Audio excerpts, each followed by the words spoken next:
बिस्मिल्लाहिर्रहमानिर्रहीम अस्सलामु अलैकुम वरहमतुल्लाह। उम्मीद करता हूँ आप लोग खैरियत से होंगे। आपके साथ हाज़िर खिदमत है आपका मेज़बान मोहम्मद साद असलम। प्रोग्राम हॉक आय में आपको खुशामदीद। अदनान मिर्ज़ा साहब हमारे साथ मौजूद हैं। बहुत अरसे के बाद ये प्रोग्राम हम दोबारा लेकर आए हैं आप लोगों के लिए, और इंशाअल्लाह उम्मीद है कि अब ये कंटिन्यू होगा और पहले से ज़्यादा बेहतर अंदाज में हम मालूमात आप तक पहुँचाएँगे। प्रोग्राम अगर आप पहली बार देख रहे हैं तो आपको बताता चलूँ कि इस प्रोग्राम के अंदर हम करते ये हैं कि पूरी दुनिया के अंदर हालात हाज़रा जो चल रहे हैं उनका पाकिस्तान के साथ ताल्लुक़ और ब्रॉडर पर्सपेक्टिव में चीज़ों को देखते हुए आपको समझाना, उसके ऊपर अदनान भाई का एनालिसिस रखा जाता है और तमाम तर चीज़ें हम कनेक्ट करके आपको बताते हैं, जिससे आपको पूरी दुनिया के अंदर जो सूरत हाल है वो समझने में मदद मिलती है और उसका पाकिस्तान से ताल्लुक़ जो है उसको समझने में भी बहुत ज़्यादा मदद मिलती है। प्रोग्राम का आगाज़ करते हैं। अदनान भाई बहुत शुक्रिया। अस्सलाम वालेकुम। वालेकुम अस्सलाम वरहमतुल्लाह। कैसे हैं आप? अल्हम्दुलिल्लाह बिल्कुल ठीक। काफ़ी टाइम के बाद हम दोबारा इस पे चैट भी हो रही है और इंशाल्लाह एक थॉट प्रोवोकिंग प्रोग्राम जो है वो आज कराएगा। शुरू करते हैं अदनान भाई। प्रोग्राम मेरा ख्याल है कि सबसे पहले अगर हम बात कर लें गज़ा की सूरत हाल पर और उससे जुड़ी हुई सूरत हाल जो है वो लबनान की और फिर यमन का एक बहुत बड़ा रोल है जिसे नेगलेक्ट किया जा रहा है। जानबूझकर इंटरनेशनल मीडिया जो है वो उसे नहीं दिखा रहा है और हमारा मीडिया तो फॉलो ही उनको करता है। तो यमन के ऊपर ज़रा थोड़ी सी हम गहरी रोशनी डालेंगे, तो प्लीज़ गज़ा से शुरू कीजिएगा।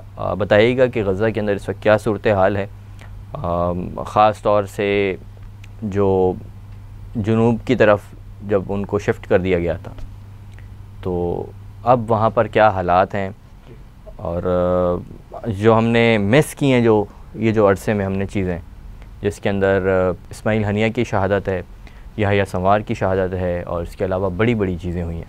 थोड़ा सा उनके ऊपर रोशनी डालिएगा एक ओवरव्यू के तौर पे और फिर हम जो है वो हालात हाज़रा पे बात करते हैं। इस अरसे में जैसे आपने थोड़ा सा ब्रीफ भी किया, तो अभी जो सूरत हाल है, एक तो ये कि हमें वहाँ से बहुत सारी चीज़ें आ नहीं रही हैं क्योंकि मीडिया जो है आपको पता है उन्होंने बहुत ज़्यादा टारगेट किया। शुरू में तो हमारे पास जो रिपोर्ट्स आई थी वो इंडिपेंडेंट सोर्सेज से आ रही थी क्योंकि लोग अपने सेल फोन्स वगैरह से या अपने मीडियम्स के थ्रू जो भी उनका सेटअप उस वक्त नेटवर्किंग का चल रहा था उसके थ्रू चीज़ें बाहर आ रही थी, लेकिन अब वो चीज़ें भी ना होने के बराबर है।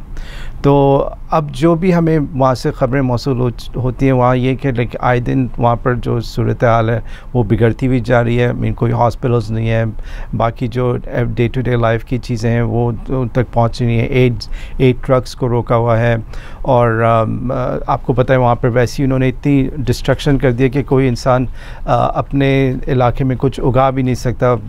तो काफ़ी यानी बेसिक नीड्स की एक बहुत ही कह लें कि टेरेबल सिचुएशन है वहाँ पे।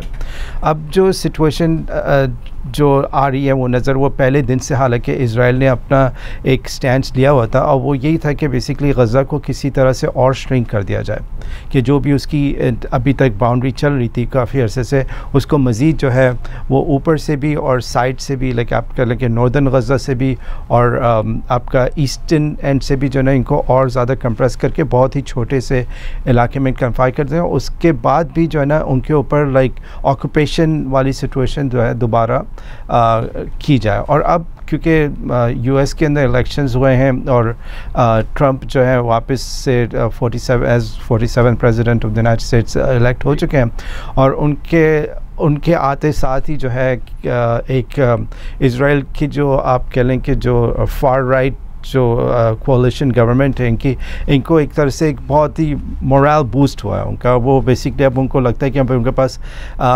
पहले तो बाइडेन एडमिनिस्ट्रेशन थोड़ा बहुत उनको, मैं ये नहीं कहूँगा कि बहुत ज़्यादा, लेकिन थोड़ा बहुत उनको प्रेशर कर रही होती थी कि यहाँ पे इस तरह नहीं तो उस तरह नहीं, लेकिन अब ट्रंप की वजह से उनको बेसिकली एक तरह से उनको ऐसा लग गया हमें ग्रीन कार्ड मिल गया कि ये जो हम चाहें फ़िलहाल जो है ना कर सकते हैं। ओके। तो ये एक बहुत बड़ी आप कह लें कि चेंज हुआ है सिर्फ एडमिनिस्ट्रेशन के चेंज होने से। अच्छा, ये जो आपकी बात है ये एक बिल्कुल 180 डिग्री ऑपोजिट पर्सपेक्टिव है। बहुत सारे लोग पाकिस्तान के अंदर ये सोच रहे थे और ग्राउंड पर जब हम ज़ाहिर रिपोर्टिंग भी करते हैं और सारी चीज़ें, तो लोगों का जो पर्सपेक्टिव था या लोगों का जो थॉट प्रोसेस था वो ये बता रहा था कि कामला हैरिस जो हैं वो अगर जीतती हैं तो इसराइल को ज़्यादा सपोर्ट मिलेगी, बट आप ये बता रहे हैं कि ट्रंप के जीतने से वो बहुत ज़्यादा खुश हैं। इट मीन्स के ट्रंप की जीत में जो वहाँ पर यूइश लॉबी है उन्होंने बहुत ज़्यादा, ज़ायनिस्ट लॉबी जो है उन्होंने बहुत ज़्यादा सपोर्ट किया है इनकी वजह से। बिल्कुल, आई मीन ट्रंप को बहुत, आई मीन इनफैक्ट सिर्फ ट्रंप को ही नहीं, आई मीन यूएस के अंदर जो इलेक्शन इस दफ़ा हुए हैं उसमें आप कह लें कि जो उनकी सेनेट है और जो उनकी कांग्रेस है उसमें मिला के तकरीबन इस वक्त आप तकरीबन 350 लोग ऐसे होंगे जिनको इज़राइल की जो वहाँ पर लॉबी है AIPAC उसने सपोर्ट किया है। तो ये एक बहुत बड़ा नंबर है। आप कह लें कि सेनेटर्स 100 सेनेटर्स होते हैं, हर स्टेट के 2 सेनेटर्स होते हैं, और फिर आपका जो कांग्रेस है उसमें तकरीबन 450 के करीब उनके मेंबर हैं। तो कहीं आप कह लें कि 550-600 लोग जो हैं उसमें से ऑलमोस्ट हाफ से ज़्यादा जो है वो AIPAC की बैकिंग से आए। तो ये तो आप कह लें कि जो इस वक्त हुआ है यूनाइटेड स्टेट्स के अंदर, देखिए एक तो कमला हैरिस है और बाइडेन प्रेसिडेंट थे और ये उनकी एक डेमोक्रेटिक वो चल रही थी। हम ये एक्सपेक्ट नहीं कर सकते कि इनमें से कौन सी जो है वो ज़्यादा बेहतर होगी, दोनों वर्स्ट हैं हमारे लिए। ये मेन पॉइंट है कि हम ये नहीं कह सकते थे, हम ये कह सकते हैं ये थोड़ा सा कम होंगे लेकिन होंगे दोनों ख़राब। ठीक है, स्टाइल डिफरेंट है, गोल सेम है। ठीक है ना, गोल सेम है, इंपॉर्टेंट बात यार। वो किस तरह से उस गोल तक पहुंचते हैं, ये किस तरह से ये आई मीन ट्रंप किस तरह से पहुंचते हैं, उसके बैकर्स किस तरह पहुंचते हैं, या डेमोक्रेटिक पार्टी वाले लोग कैसे पहुंचेंगे, it's just like a matter of direction, लेकिन वो उनकी गोल एक ही है। हाँ, अब देखें, अब लीडरशिप में आपने, ठीक है, बाइडन है, कमला हैरिस है, अब उनके पीछे जो एक कैबिनेट होती, या अब ट्रंप आ गए, इनके पीछे कैबिनेट, लेकिन जो बाकी सेनेटर्स और कांग्रेसमैन वो तो वही हैं जो जीते हैं। वो अगर कमला हैरिस भी आती तो अब भी उनके साथ वही लोग होते हैं, ये आए हैं तो इनके साथ भी वही लोग हैं जो पीछे से बैकर हैं, तो वो पॉलिसी चलेगी आगे। ठीक है, अब वही बात है कि वो किस तरह से आगे लेके चलते हैं। अब ट्रंप ने पहले भी अभी बल्कि जो इनकी कैंपेन चल रही थी बीच में, उन्होंने काफ़ी चीज़ों के ऊपर इज़राइल को सपोर्ट किया था। एक तो वो जब लेबनान के अंदर पेजर वाला इशू हुआ था कि बहुत से तकरीबन 35,000 to 40,000 पेजर्स एक साथ जो है वो एक्सपोर्ट कर दिए गए थे, तो ट्रंप ने कहा था कि ये तो बहुत ज़बरदस्त चीज़ है और ये और होना चाहिए इस तरह से। तो उनका एक, ट्रंप ने कहा था, और अब फिर वो ये कहते हैं, हाँ बिल्कुल ऑन रिकॉर्ड बयान। तो वो यानी अब ये जो बात कर रहे हैं ट्रंप बेसिकली कहते हैं कि जल्दी से ख़त्म कर दो। अब ये उन लोगों ने किस तरह से लिया, जो इज़राइल की गवर्नमेंट के अंदर जो बहुत ज़्यादा आप कह लें कि फार राइट की तरफ जो लोग हैं, जो उनका अभी तो उन्होंने डिफेंस मिनिस्टर को अपने फायर किया, लेकिन जो दूसरे लोग हैं वो बहुत ज़्यादा एक्सट्रीम लेवल पे, वो बेसिकली अभी कहते हैं कि अब बस हम ये जॉब ख़त्म ही करेंगे। तो अब ये देखना कि ये जो टाइम पीरियड है कि अब जब से इलेक्शन हो गए और जब तक ये ट्रंप हैंड ओवर लेते हैं अपने पास जनवरी के तीसरे चौथे हफ्ते में, तो उस वक्त तक इज़राइल कितनी तेज़ी से कितना कुछ अकम्प्लिश कर सकता है। ठीक है, आपने देखा कि उन्होंने हसन नसरल्लाह को टारगेट किया लेबनान के अंदर, उन्होंने इस्माइल हनिया को ईरान के अंदर टारगेट किया, फिर याहिया सिनवार के साथ उन्होंने जो फ़लस्तीन के अंदर गज़ा के अंदर किया।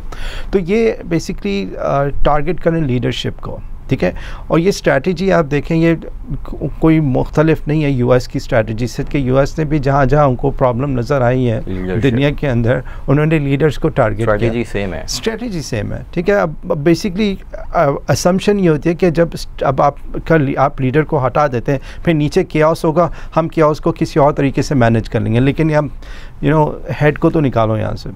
तो ये स्ट्रैटेजी उनकी है और वो उस पर जो है वो हमारे सामने लेके चल रहे हैं, और इसी तरह से हमने यूएस को भी देखा है, और जहाँ जहाँ लीडरशिप को हटाया गया है इस तरीके से, वहाँ अभी तक जो है ना ख़ास तौर पे मिडिल ईस्ट के अंदर केओस ही चल रहा है। चाहे आप वो इराक की मिसाल ले लेते हैं, या आप यमन की मिसाल ले लेते हैं, सूडान की मिसाल ले लेते हैं, लीबिया की मिसाल ले लेते हैं, ट्यूनीसिया की मिसाल, आई मीन यहाँ पे हर जगह पे जो आप देखेंगे वो केओस मचा हुआ है। बिल्कुल ऐसे ही। तो ये वही, क्योंकि आप एक प्रोसेस को सुपरफिशियल तरीके से चेंज करने की कोशिश करते हैं। एक होता है नेचुरल वे से, जो एक ग्राउंड से एक चीज़ चेंज होती है ना, और यहाँ तो आपने ऊपर से एक चीज़ हटा दी, अब फिर आप देखते हैं कि चेंज कैसे आएगा यहाँ पर ना।